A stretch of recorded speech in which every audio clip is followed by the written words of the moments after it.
langsung aja kita mulai. 7. Semua orang menunggu orang lain bergerak. Pernah enggak sih lihat? Ada motor jatuh di jalan, ada orang dijambret, atau ada keributan kecil di tempat ramai.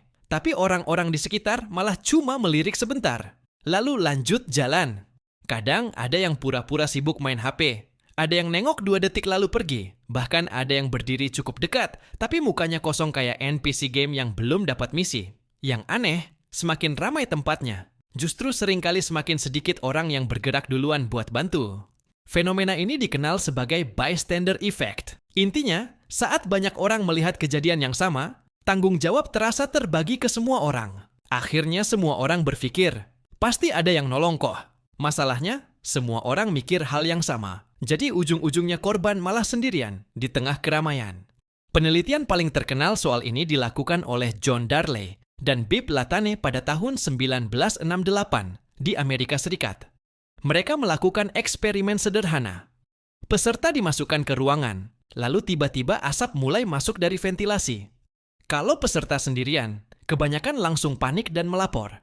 Tapi, kalau ada beberapa orang lain yang sengaja bersikap santai, peserta malah ikut diam dan pura-pura semuanya normal. Asap sudah mulai memenuhi ruangan, tapi orang-orang tetap duduk tenang, seperti lagi nunggu diskon tanggal kembar di aplikasi belanja. Dari penelitian itu, para psikolog sadar kalau manusia ternyata sangat mudah membaca reaksi sosial orang lain sebelum bertindak. Kalau semua terlihat santai, otak kita menganggap situasinya mungkin aman.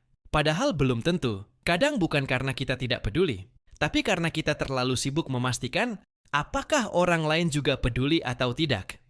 6. Takut menjadi korban berikutnya. Banyak orang diam bukan karena mereka jahat. Kadang mereka cuma takut. Dan rasa takut itu sering muncul sangat cepat, bahkan sebelum otak sempat berpikir panjang. Bayangin ada perkelahian di jalan. Satu orang ngamuk sambil teriak-teriak, mukanya merah, badannya besar, gerakannya brutal. Auranya sudah kayak bos terakhir game fighting. Orang-orang yang lihat langsung mikir, kalau gue ikut campur, jangan-jangan gue yang dipukul. Akhirnya mereka memilih mundur perlahan sambil pura-pura nggak lihat. Tubuh manusia memang punya sistem pertahanan alami bernama fight or flight, yaitu respons otomatis saat menghadapi ancaman. Sistem ini dipelajari oleh Walter Cannon dari Harvard University sekitar tahun 1915. Ia menemukan bahwa ketika manusia merasa terancam, tubuh langsung melepaskan hormon stres agar siap melawan atau melarikan diri. Masalahnya, ancaman di zaman sekarang bukan lagi harimau di hutan. Ancaman modern bisa berupa orang mabuk, kelompok kriminal, geng motor, atau orang yang emosinya meledak cuman karena kalah debat di Facebook. Jadi saat seseorang memilih diam atau menjauh dari kejahatan, seringkali itu bukan karena mereka mendukung pelaku. Mereka cuma takut pulang malah jadi korban tambahan. Dan jujur saja, banyak orang merasa hidup sudah cukup berat, tanpa harus ditambah bonus masuk rumah sakit gara-gara mencoba jadi pahlawan dadakan. 5. Bingung harus berbuat apa? Kadang orang sebenarnya ingin membantu, tapi mereka benar-benar nggak tahu harus melakukan apa. Situasi darurat sering datang terlalu cepat dan terlalu kacau sampai otak manusia seperti nge-lag beberapa detik. Ada orang lihat kecelakaan, lalu berdiri mematung sambil pegang kepala. Ada yang mondar-mandir tanpa arah. Ada juga yang refleks mengeluarkan HP. Sayangnya bukan buat telepon ambulans, tapi malah buka kamera. Karena entah sejak kapan, sebagian manusia menganggap semua tragedi adalah kesempatan membuat konten. Saat melihat kejadian mengejutkan, otak manusia sering mengalami kebingungan sosial. Kita takut salah bertindak, takut salah paham, takut ternyata situasinya berbeda dari yang kita kira. Misalnya ada orang teriak di jalan. Sebagian mengira itu korban minta tolong. Sebagian lagi berpikir mungkin cuma pasangan berantem. Karena tidak yakin, akhirnya banyak orang memilih diam.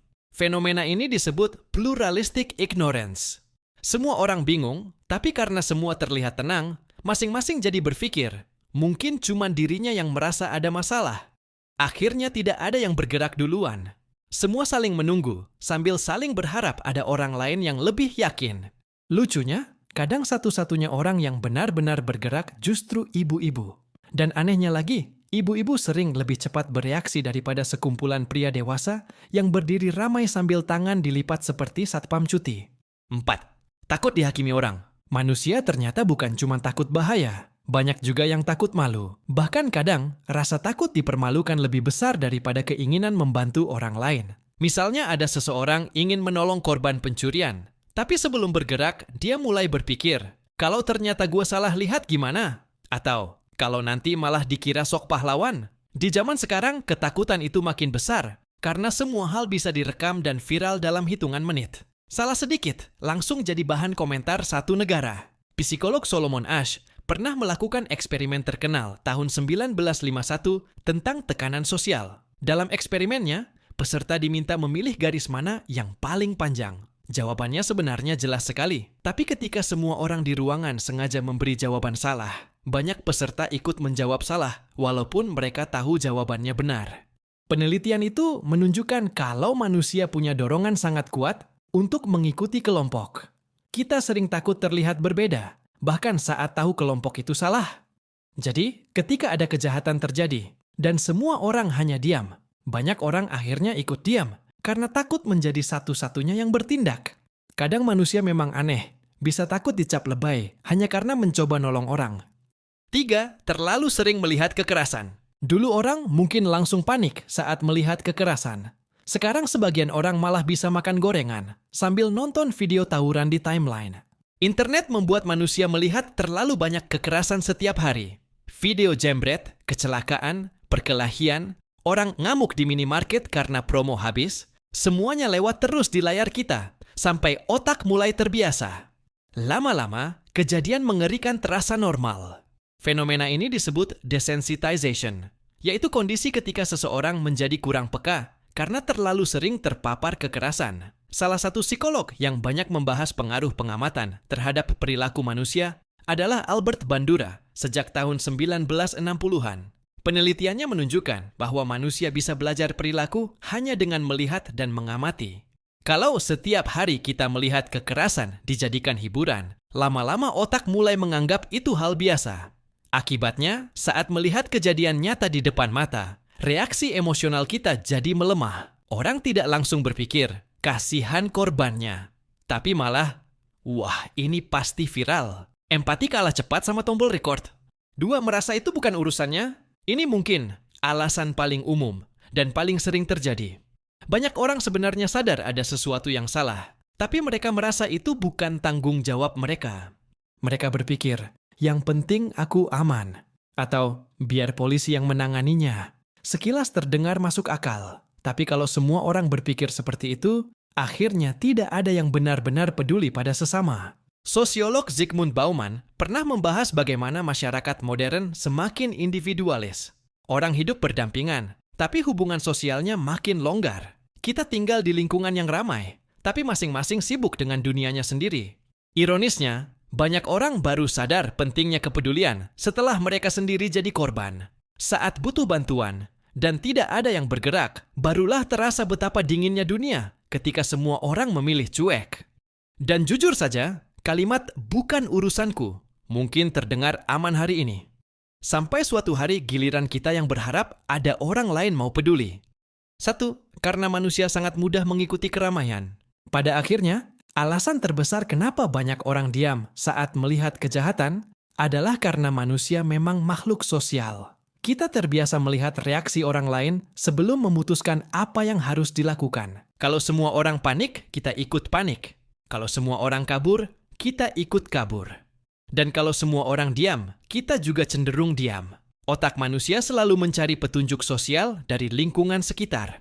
Masalahnya, ketika semua orang sama-sama menunggu, tidak ada yang benar-benar bergerak. Inilah kenapa kejahatan kadang bisa terjadi di tempat ramai. Bukan karena pelakunya terlalu kuat, tapi karena terlalu banyak orang memilih menjadi penonton. Semua berharap ada orang lain yang lebih berani, lebih siap, atau lebih pantas untuk bertindak duluan. Dan bagian paling menyeramkannya adalah kebanyakan orang baru sadar setelah semuanya terlambat. Setelah korban terluka, setelah video viral, setelah kolom komentar penuh tulisan, "Mengapa tidak ada yang membantu?" Padahal jawabannya sederhana, karena semua orang menunggu orang lain, jadi orang pertama yang bergerak. Dan kalau dipikir-pikir lagi, mungkin itulah sisi paling mengerikan dari manusia. Bukan karena kita tidak tahu mana yang benar, tapi karena kita sering terlalu takut untuk menjadi orang pertama yang melakukannya. Subscribe biar nggak ketinggalan konten seperti ini lagi di esok hari.